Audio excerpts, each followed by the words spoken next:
मुजफ्फराबाद में साईं सहेली सरकार का सालाना मेला पूरे जोश व खरूश से सजा हुआ था। हर तरफ रंग बिरंगी झंडियां लहरा रही थीं, रोशनियां जगमगा रही थीं और बच्चों की हंसी फजा में खुशियों की मिठास घूल रही थी। उन्हीं खुशियों के दरमियान 10 साला हमजा भी अपने अबू के साथ मेले में दाखिल हुआ। हमजा की आंखों में हैरत थी, चेहरे पर मुस्कुराहट और दिल में एक ही ख्याल, आज का दिन खास होने वाला है।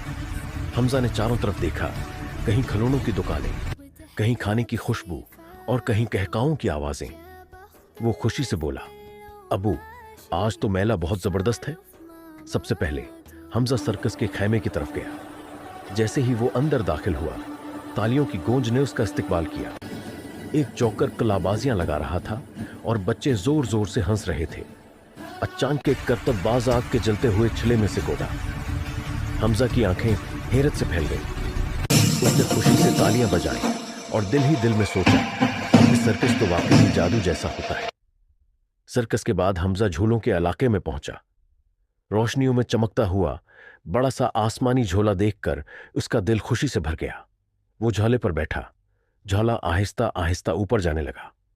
नीचे मेला छोटा सा नजर आने लगा और ठंडी हुआ इसके चेहरे से टकराने लगी।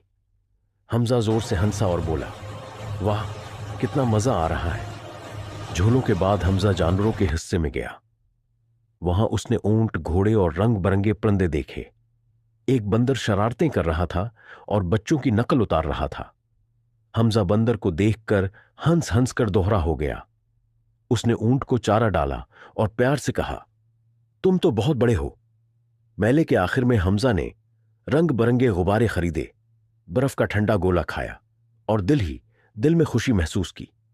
फिर वो साईं सहेली सरकार के मजार पर पहुंचा। उसने खामोशी से हाथ उठाए और दुआ मांगी। उसके चेहरे पर सुकून था और दिल में शक्र गुजारी। वापसी पर हमजा ने अपने अबू का हाथ पकड़कर कहा, अबू आज का दिन मैं कभी नहीं भूलूंगा।